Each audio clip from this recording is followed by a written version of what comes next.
వారం బొమ్మ black busters షోలో పఠాన్ సినిమా తాలూకా ఇంట్రెస్టింగ్ విషయాల గురించి తెలుసుకుందాం. Let's begin the show.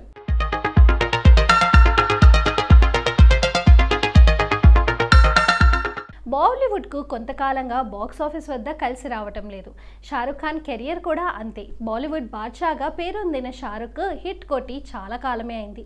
ఇవి రెండు పఠాన్ సినిమాతో ముడిపడిపోయాయి. షారుఖ్ హిట్ కొడితే ఆ స్థాయి ఎలా ఉంటుందో సినీ జనాలకు బాగా తెలుసు. సినీ ప్రియుల ఆసక్తిగా ఎదురు చూస్తున్న భారీ అంచనాలు, ఇంకెన్నో వివాదాలను మోసుకుంటూ వచ్చిన పఠాన్ బాక్స్ ఆఫీస్ దగ్గర కొత్త రికార్డులనే సృష్టించింది.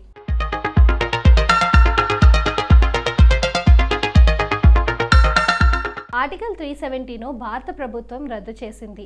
దాంతో కశ్మీర్పై కన్నేసిన పాకిస్తాన్ రగిలిపోతుంది. ఎలాగైనా భారత్లో మరణహోమం సృష్టించాలనుకుంటుంది. అందుకోసం జిమ్ సహాయం తీసుకుంటుంది.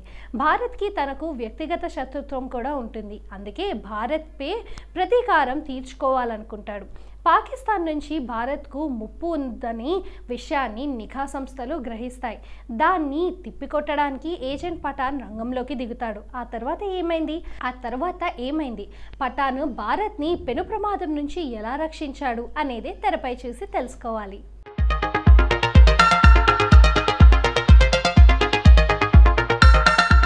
ఇది స్పై థ్రిల్లర్. సాధారణంగా ఇలాంటి కథల్ని చాలా ఈజీగా ఊహించవచ్చు.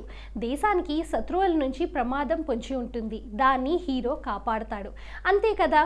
యష్ రాజ్ ఫిలిమ్స్ నుంచి గతంలో వచ్చిన ఏక్ థా టైగర్ జిందా హై సినిమాల్లో కూడా ఇదే కదా.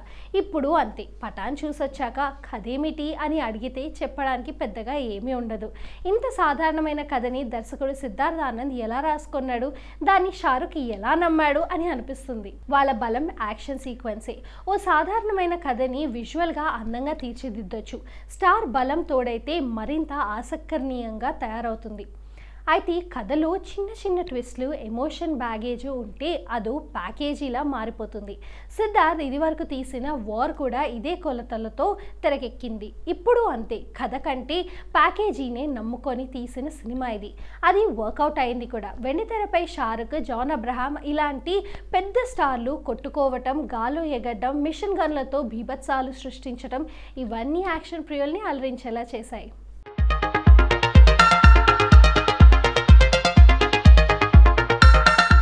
దీపికా పడుకోనే సర్ప్రైజింగ్ ట్విస్ట్లు, సల్మాన్ ఖాన్ స్వీట్ ఎంట్రీ ఇవన్నీ బోనస్గానే అనిపిస్తాయి. దేశం కోసం హీరో పోరాడుతున్నాడు అంటే చూడటానికి కూడా బాగుంటుంది. మధ్యలో దేశం గురించి, సైనికుల గురించి సంభాషణలు చెబుతూ ఉంటే రోమాలు నిక్కబొడుకొస్తాయి. అయితే ఈ సినిమాలో అడుగడుగున ఇవే కనిపిస్తుంటాయి. కాబట్టి రొటీన్ కథ సైతం పాస్ అయిపోతుంటుంది. అయితే షారుఖ్ ఎంట్రీ నుంచి ఈ సినిమాను అభిమానులకు, యాక్షన్ ప్రియులకు నచ్చేలా డిజైన్ చేసుకుంటూ వచ్చాడు సిద్ధార్థ్ ఆనంద్.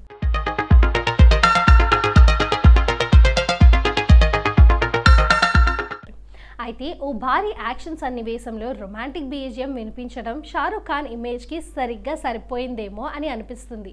జాన్ అబ్రహాం పరిచయ సన్నివేశాన్ని తక్కువ చేయలేదు. తెరపై షారుఖ్, జాన్ తలపడే తొలి సన్నివేశమే క్లైమాక్స్లా ఉంటుంది. అయితే హెలికాప్టర్ పట్టుకుని ఎగరడాలు, దుబాయ్ రోడ్లపై బాంబ్ బ్లాస్ట్లు ఇవన్నీ ఓవర్ ది బోర్డు అనిపించినా అవన్నీ షారుఖ్, జాన్ స్క్రీన్ ప్రెజెన్స్ ముందు మటుమాయం అయిపోతుంటాయి.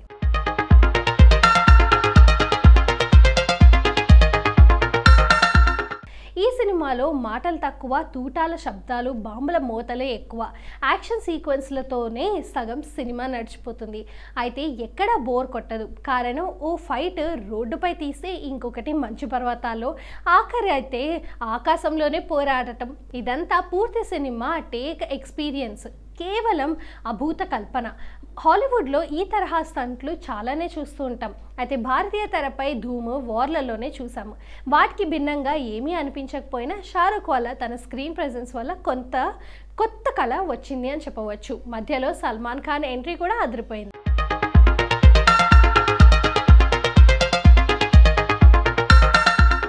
దీపికా పడుకోనే క్యారెక్టర్ను బాగా డిజైన్ చేశారు. బేషరం పాటలో దీపికా గ్లామర్ కోణం కనిపిస్తుంది. అయితే ఆ వెంటనే యాక్షన్ మోడ్లోకి మారిపోతుంది. ఇంటర్వెల్లో వచ్చే ట్విస్ట్ షాక్ ఇస్తుంది. ద్వితీయార్థంలో సైతం ఆ పాత్రను కథలోకి లాక్కొచ్చారు. ఈ సినిమాకి దీపికా సెకండ్ హీరో అని చెప్పుకోవచ్చు. పతాక సన్నివేశాల్లో హీమాన్లా మిషన్ గన్లతో విరుచుకుపడుతూ ఉంటే చూడ్డానికి బాగుంటుంది. ఓ హీరోయిన్ను ఈ తరహా యాక్షన్ సీక్వెన్స్లో చూడటం ఇదే తొలిసారి. బయోవార్ జరిగితే ఎలా ఉంటుంది అనే ఊహతో కొన్ని కొన్ని ఎపిసోడ్లను రూపొందించారు. అది చూస్తుంటే నిజంగానే ఒళ్ళు జలధరిస్తుంది.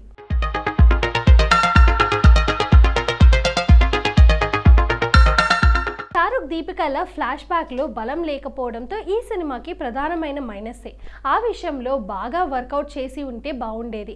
ఓ విధంగా పఠాన్ వార్ ఫ్రాంచైజీ అనుకోవచ్చు అనమాట. ఎందుకంటే వార్ సినిమాలోని కొన్ని ఎపిసోడ్లకి ఈ కథకు లింక్ ఉంటుంది. జాన్ అబ్రహాం పాత్రని అక్కడి నుంచే తీసుకువచ్చారు. ఈ 2 సినిమాలు సిద్ధార్థ్ దర్శకుడు కావడంతో తదుపరి చిత్రాల్లో కూడా వార్, పఠాన్ రెఫరెన్స్లను కనిపించే అవకాశం ఉంది. ఏ సినిమాకైనా కథే బలం. అయితే పఠాన్ మాత్రం స్టార్లను నమ్ముకుంది. షారుఖ్ ఖాన్ స్టార్డమ్ ఈ సినిమాకి బాగా కలిసొచ్చింది.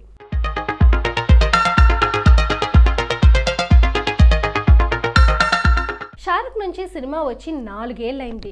ఇంత యాక్షన్ ప్యాక్డ్ సినిమాకి ఇది వరకు చేయనే లేదు. కాబట్టి షారుఖ్ ఫ్యాన్స్కి పఠాన్ కొత్తగా అనిపిస్తాడు.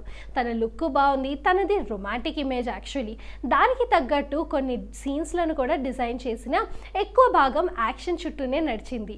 జాన్ అబ్రహాం ఎలిమినేషన్ బాగుంది. ఈ పాత్రని పరిచయం అలాగే చేసిన విధానం కూడా చాలా నచ్చుతుంది. అయితే దీపిక వచ్చిన తర్వాత ఆ పాత్ర సైడ్ అయిపోతుంది.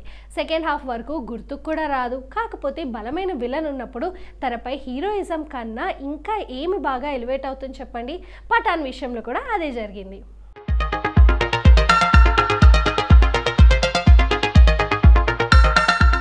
సాధారణంగా యాక్షన్ చిత్రాల్లో కథానాయక పాత్రలకు అంతగా ప్రాధాన్యం ఉండదు. కానీ ఈ సినిమాలో దీపికా పాత్రని కథలోకి లాక్కొచ్చిన తీరు ఆకట్టుకుంటుంది. కొన్ని ప్రధానమైన మలుపులకు ఆ పాత్రే కీలకమవుతుంది. ఈ తరహా పాత్రల్లో దీపికాను చూడటం ఇదే తొలిసారి. సాంకేతికంగా చెప్పాలి అంటే నేపథ్య సంగీతము బాగుంది. బేషరం పాట ముందే హిట్. మరో పాటని ఎండ్ టైటిల్స్లో వాడుకున్నారు. బేషరం పాట చుట్టూ వివాదాలు రేగిన సంగతి మనకి తెలిసింది. ఆ పాటతో ఇంకెన్ని సమస్యలు వస్తాయో అని అంతా ఎదురు చూశారు. అయితే ఆ పాటలో దీపిక ఎంట్రీ చూసాక వివాదాలు మర్చిపోయి కేవలం ఆమెపైనే ఫోకస్ చేశారంతా.